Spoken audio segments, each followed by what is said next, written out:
Now, if you're going to start talking about the judgment of God, you quickly discover there's at least 4 or 5 kinds of judgment. There's calamitous judgment like Noah and all of that. There's eschatological judgment like Revelation 6 and following and so on. One of his judgments could be called his abandonment judgment. Imagine yourself as Samson on that 3rd visit to Delilah, and when you wake up, you discover that your strength is gone. In a few seconds, you realize that God has abandoned you. Can you imagine how Samson felt as he realized the significance of not being able to break loose like he had before and so forth?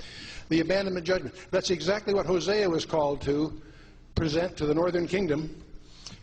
And God says to him, leave Ephraim alone. He's joined himself to idols. That summarizes the whole indictment of God against the northern kingdom, his abandonment judgment. Now, I have preached for years, 2 Chronicles 7:14. If my people are called by my name will humble themselves and pray and seek my face and turn from their wicked ways, then will I hear from heaven, forgive their sin, and heal the land.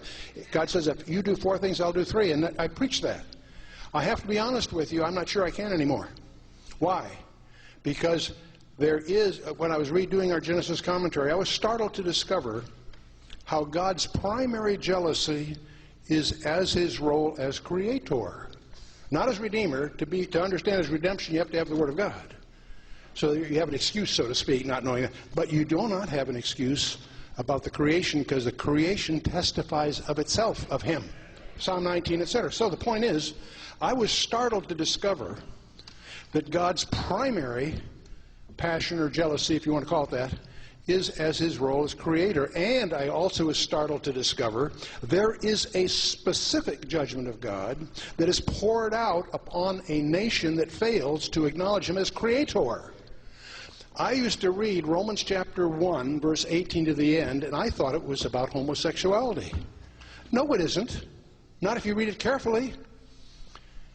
In that passage, starting at Romans 1, from verse 18 to the end, 3 times in that passage, God says, because they did not recognize me as creator, I, God, will give them over to that which is not convenient. And then it describes homosexuality in terms that you can't read it to a small family, to young people. I mean, it's pretty graphic. The point is, it's not about homosexuality. I always thought it was. No, read it carefully.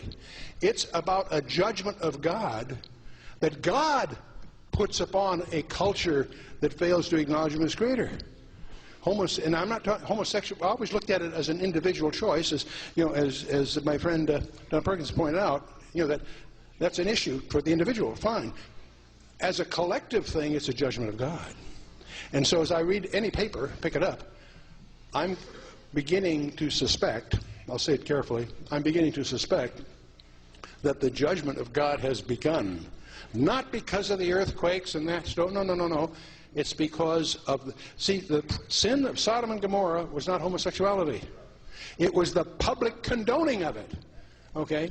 And to see where we're headed, I think you start talking about Jimmy Carter.